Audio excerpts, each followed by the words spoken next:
Merhaba arkadaşlar. Bir yapıştırıcı sizlere anlatmaya çalışacağım. Elimden geldiğince çeşitli bilgiler vermeye çalışacağım. Bu yapıştırıcımız universal kontak yapıştırıcı Akfix 202 kodu da gördüğünüz gibi böyle küçük 50 mililitrelik bir tüpün içerisinde. Tabii sadece bu tüp içerisinde satılmıyor. 250 gram, yarım kilo, 1 kilo, 15 litre, 25 litre farklı ambalajlarda tipleri var. Siz nerede kullanacaksanız, ne kadar miktarda ihtiyacınız varsa ona göre çözümler üretilmiş durumda. Universal adhesive ya da kontak adhesive, bizim Türkçe'de daha çok kullandığımız kontak yapıştırıcı tabiri, bu ürünün ismi. Ürünün en büyük özelliği kuruduktan sonra da hareket edebilir kalması. Yani elastik bir yapıştırıcı, hareket eden bir yapıştırıcı. Genellikle bizim alışkanlığımız neydi? Bir şeyleri birbirine yapıştırmak istediğimizde ya çok sert, sıkı bir yapıştırma olsun isteriz ya da hareket edebilsin, elastik olsun isteriz. Sıkı, sert şeyleri yapıştırmak için tabii ilk çözümümüz çokça kullandığımız bu malum Japon yapıştırıcılar ya da daha çok uluslararası camiada bilinen ismiyle Super Glue. İşte küçük 3 gramlık bir tüp var elimde örnek olarak. Bu ürünü Super Glue siyanoklat bazlı bir yapıştırıcı. Sert, çok sıkı yapıştıran bir yapıştırıcı. Yapıştırdıktan sonra parçaların hiç hareket etmesini istemiyorsak genellikle biz bunları kullanıyoruz veya iki komponentli olan hızlı yapıştırıcı denilen türevi var. Onları mesela tercih ediyoruz.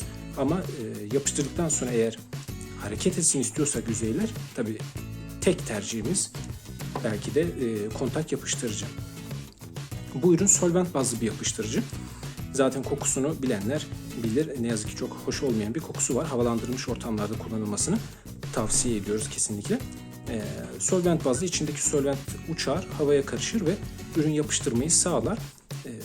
Rengini göstermeye çalışayım elimden geldiğince.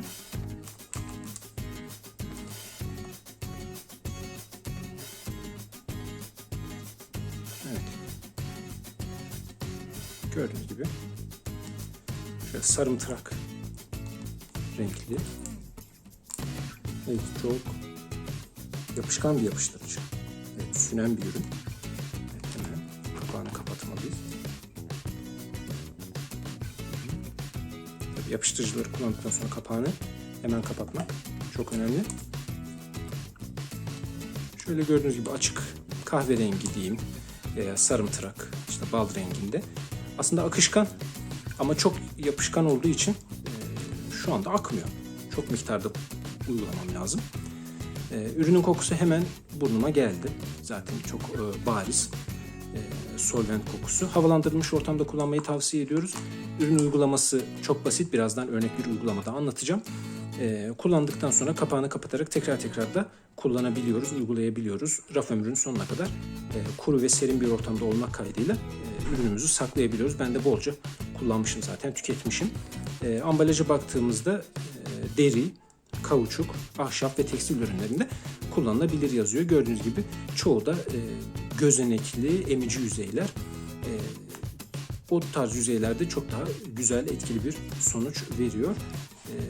Kısaca özetlemek gerekirse, örnek uygulamaya geçmeden önce, kontak yapıştırıcılar kuruduktan sonra elastik bir hal alırlar, hareket edebilirler, oynayabilirler. Yani yapıştırdığımız yerler, yüzeyler oynayabilir. Genellikle kumaş, tekstil malzemelerini yapıştırmakta, ayakkabı tabanını mesela yapıştırmakta çokça kullanılıyor. Hem tamirde hem de imalatta çok tercih edilen bir ürün türü. Biz de evlerimizde çokça kumaş türevlerini yapıştırmak için açıkçası kullanıyoruz. Benim de çok kullandığım bir ürün. Çok basit, çok bilinen, her yerde kolaylıkla satın alınabilen bir ürün türü aslında. Şimdi sizlerle örnek bir uygulama yapalım bakalım. Görelim.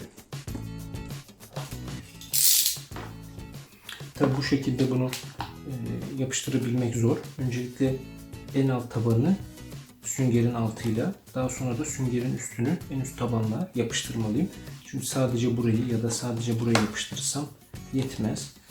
Onu da kolay bir şekilde yapıştırabilmek için bu üst kısmı komple sökmem gerekiyor.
yüzeye de bir miktar elle uygulayayım ve ortalama 15 dakika kadar bekletelim. Çünkü havalar gayet sıcak, yeterli olacaktır.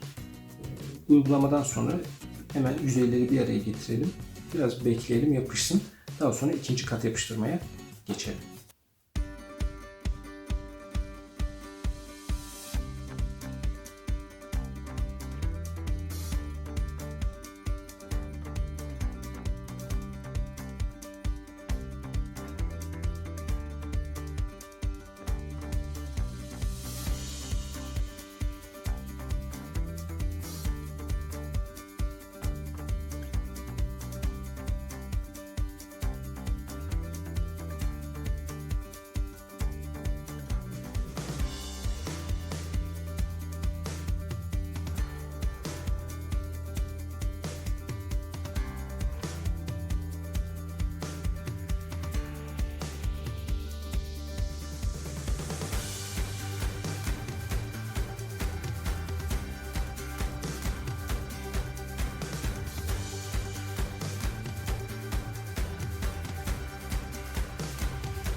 Evet, tekrardan merhaba. Yapıştırma işlemimiz tamamlandı. Ortalama 30-35 dakika kadar sürdü bu işlem.